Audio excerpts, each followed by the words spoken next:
It's a story perhaps that we'll be familiar with. Quite a simple story. Jesus walking along the shore of the Sea of Galilee sees Simon and his brother Andrew casting a net into the sea, into the lake. Come and follow me. And at once they leave their nets and follow. He goes on a little further, sees James and his brother John, and they're in a boat preparing their nets, and immediately calls them, and they leave their father, Zebedee, in the boat with the hired men and follow him.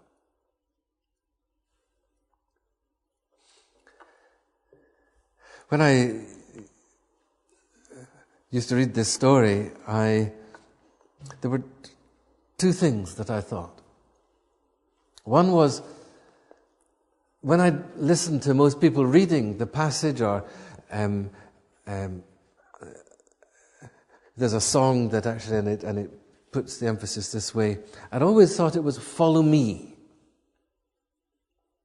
I don't know why, it just seemed to be, that was the common way of presenting things. And then, many years ago, was watching a DVD presentation, or enactment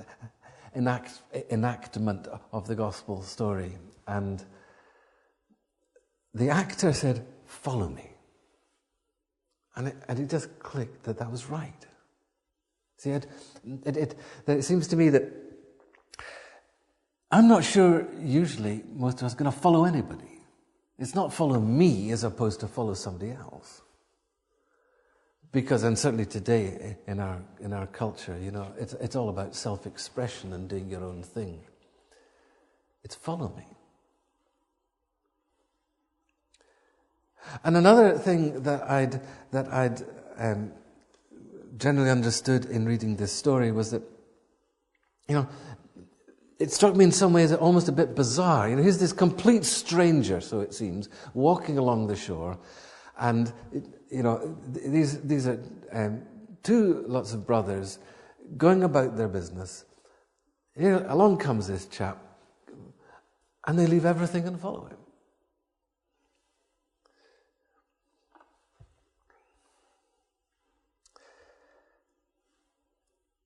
Matthew, Mark, and Luke were written first, and there's a question about which order it all came in.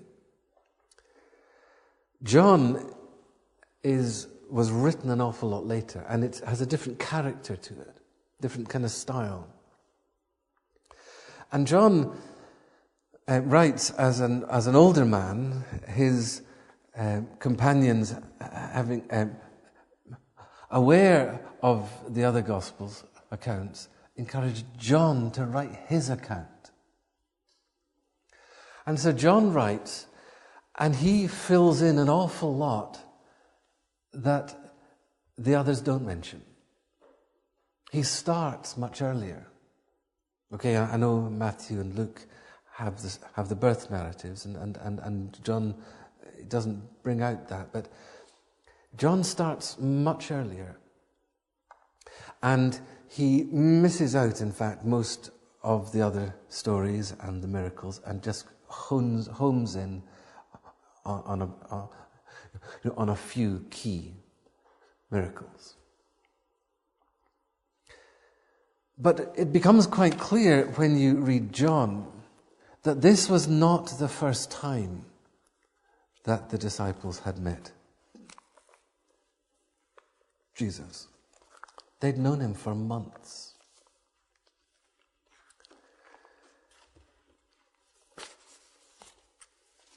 Sorry, this lectern is quite steep, and it means all my bits, things keep falling off. Matthew, Mark, and Luke start their account from the point that John the Baptist is put in prison. And when we read that story of the two lots of brothers being called, they're being called John being put in prison, Jesus now entering into his public ministry in a major way, and then he calls them. But John makes it clear that actually they had met Jesus, or Andrew and Peter had met Jesus the day after Jesus had been baptized in the River Jordan. When we turn to John 1, it says that the next day, the day after his baptism in the Jordan, John was standing there with two of his disciples, and when he saw Jesus passing by, he said, "Look, the Lamb of God." And when the two disciples heard him say this, they followed Jesus. And turning round, Jesus saw them following and asked, "What do you want?" And they said, "Rabbi," which means teacher, "where are you staying?" "Come," he said, "come and see." So they went and saw where he was staying and spent the day with him. And one of them was called Andrew. And Andrew, it says Andrew was one of the two who'd heard what John had said and who had followed Jesus. And the first thing Andrew did was to find his brother Simon Peter, and tell him, "We've found the Messiah." And he brought him to Jesus. And then the next day, Jesus decided to leave for Galilee, and he found Philip and said, "Follow me." And because Philip, Andrew, and Peter were all from Galilee, as it says. And they found Nathanael, and so on, and on it goes. And so they were then with him on the journey back to Galilee, the changing of the water into wine at Cana, other discussions where Jesus went back to the temple, and he cleared out the temple. This was the account at the beginning of his ministry, the account with Nicodemus when a man comes, and so on and so forth. And as he's ministering, there's John the Baptist is ministering at the same time. So you've got the two side by side. John preaching, but he's the prominent one, and he's baptizing. Jesus, early stages of ministry, gathering the disciples, spending time with him, also baptizing. Not Jesus, but some of the disciples. But then when John is put in prison, the focus then shifts, and Jesus then enters into his full public ministry. And everything then changes. And so Matthew, Mark, and Luke start their account really from that point. John tells us little bits of what has happened in between.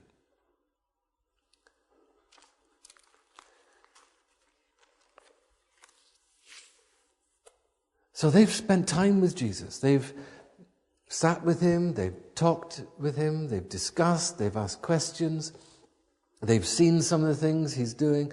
Nothing like really what he is, nothing like what they will see.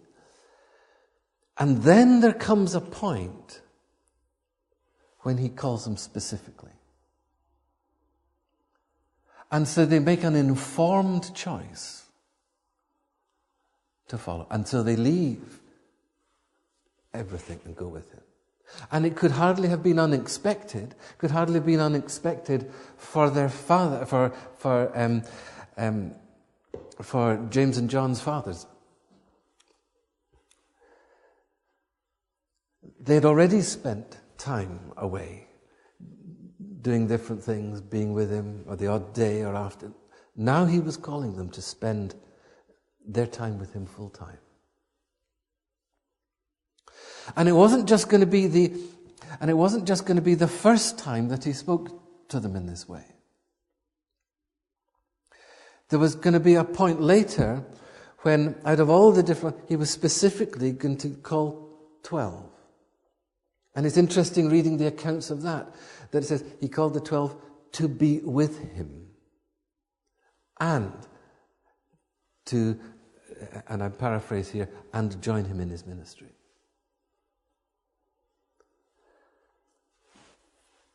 There will then come another point, even later, when after the cross, after, where they have,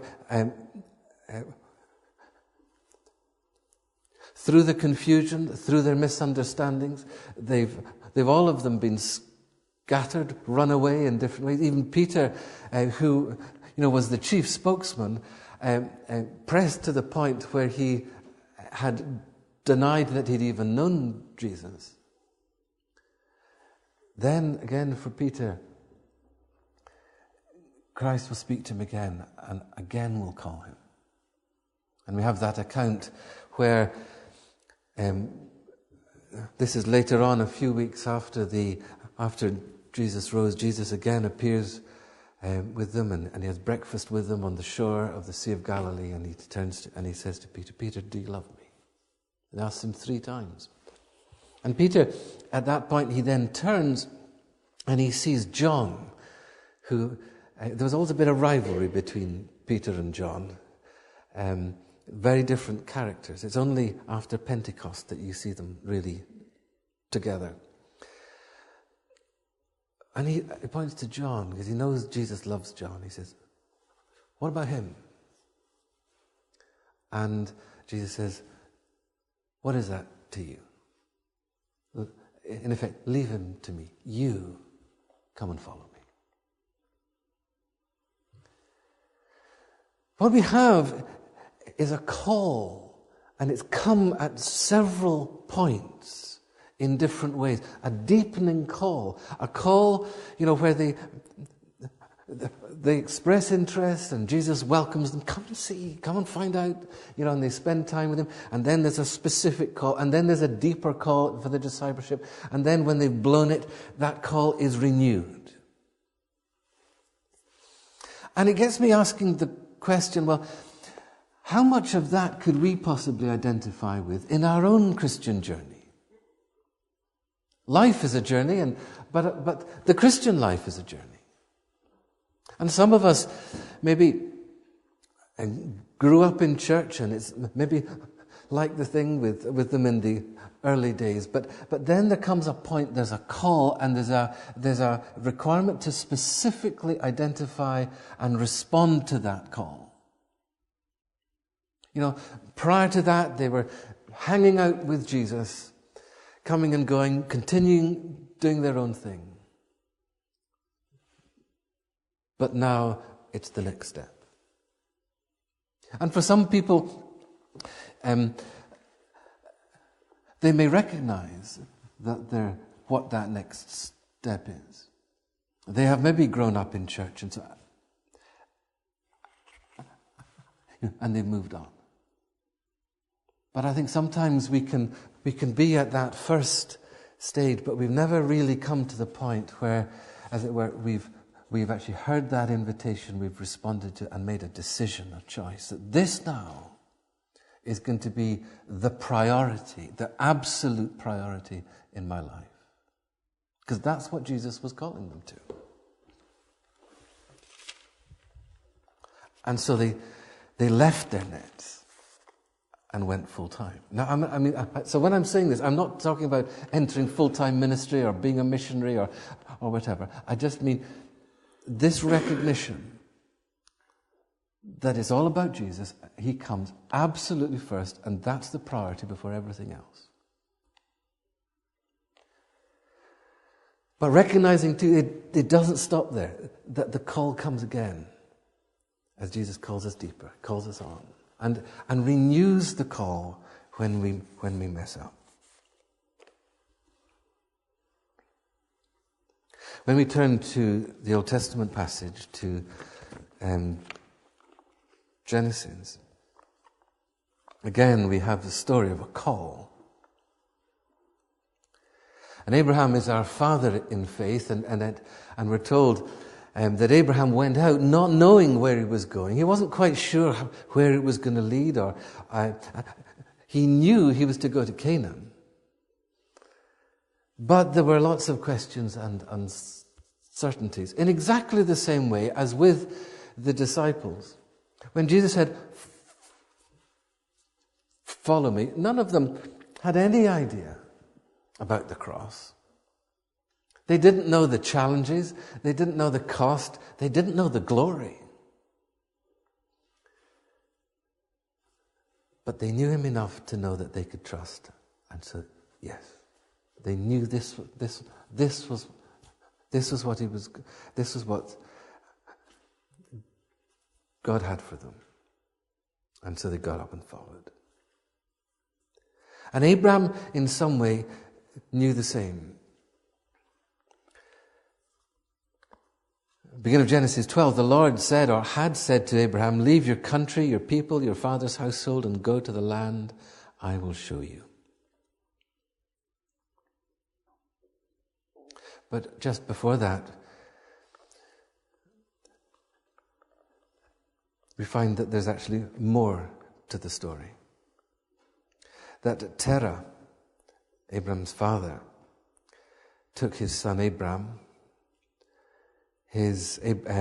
Abraham's nephew, Lot, Terah's grandson, and their wives, and together set out from Ur of the Chaldeans to go to Canaan. So I don't know if you can picture a map when we've seen things on the TV about ISIS or about the Gulf Wars and so on, about Iraq, that Ur is right down relatively near the coast where the Tigris and Euphrates enter into the Gulf. So as you're looking at it, you've got Iraq, and they're down about, and then to get to Canaan, which is really almost directly across, they have to go up over the Fertile Crescent.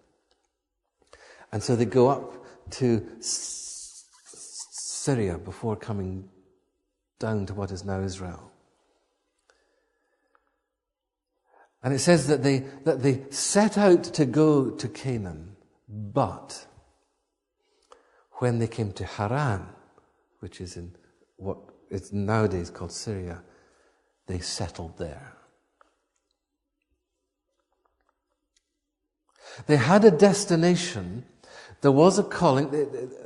Not everything was clear or explained. They weren't quite sure really where they were going. They just knew it was Canaan. But they got just over halfway and they settled. And then it was again the Lord had to move them on from that point. Now, why did they stop? Well, why does anybody stop in their response to God's calling?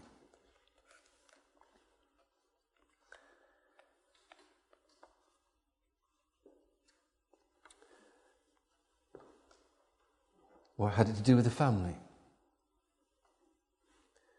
Had it to do with health? Was it their father? The father was an older man.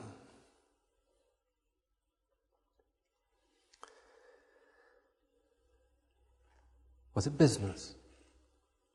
Because when they set out with all, with all their flocks and their herds and the whole household, any servants who go with them. Or did they leave some behind and have to get more? And was business going well, or was it just, financially they could get so far and then had to stop and they weren't quite sure where to go next? Or were they just tired? It would have taken weeks to go from Ur, to Haran. Or were they just uncertain, not quite sure exactly where to go next? They knew that wasn't the destination, but they weren't quite sure. Maybe they were afraid.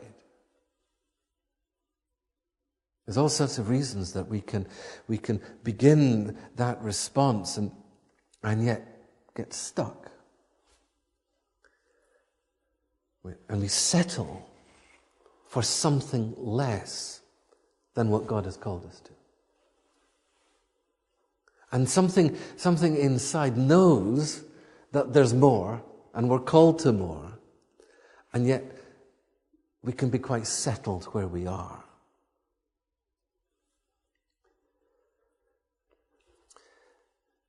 When Abram's father died, it seems that God spoke again.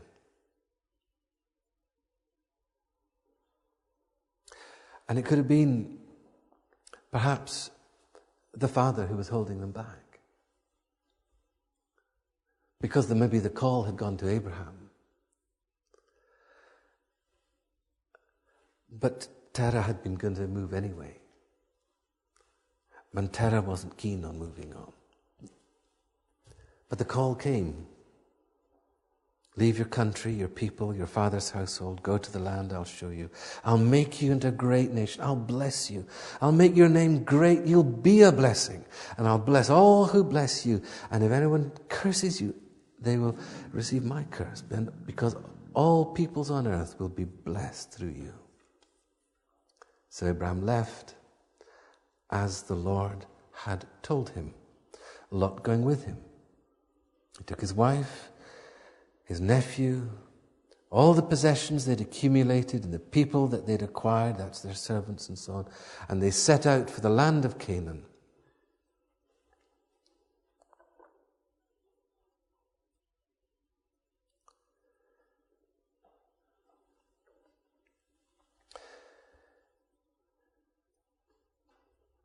It says that when he arrived, that the Lord appeared to him again. God spoke to him again. Once he got there. And so he built an altar to the Lord. And then he moved on, traveling through the land. And again, built an altar to the Lord. And this time, it doesn't seem as if there was any specific message or revelation. He called on the name of the Lord. And whatever had happened, and it's interesting, there's no rebuke about this. He had settled, and he needed to move on. And when he did move on, you see him moving through the land, here in different places, building an altar, calling on the Lord. And it's like the whole relationship moves.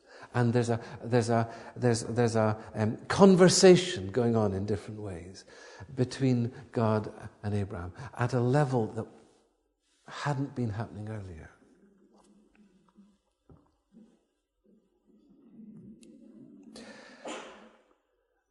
And I suppose really in all this, the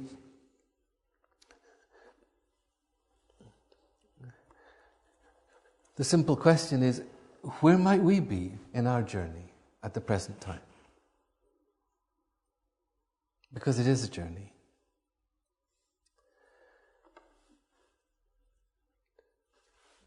Which can we identify with any of these stages along the way? Could we identify with Abraham?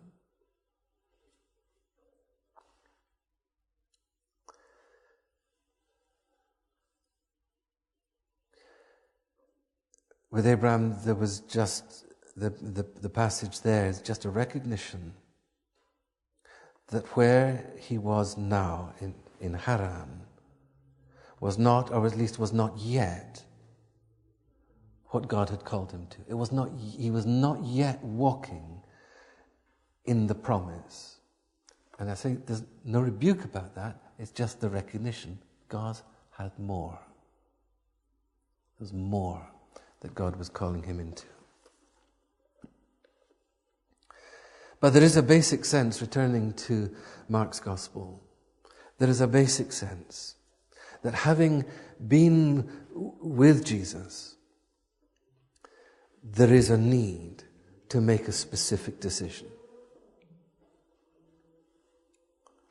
Follow me. Just stick with me. Just stick with me. Is God saying something to you this morning? Because he does love us, and he has got a future for us, and he is calling us on, and he is walking with us, and it is a glorious future that he's calling us to, because he wants us to be with him. And he's prepared something wonderful for us.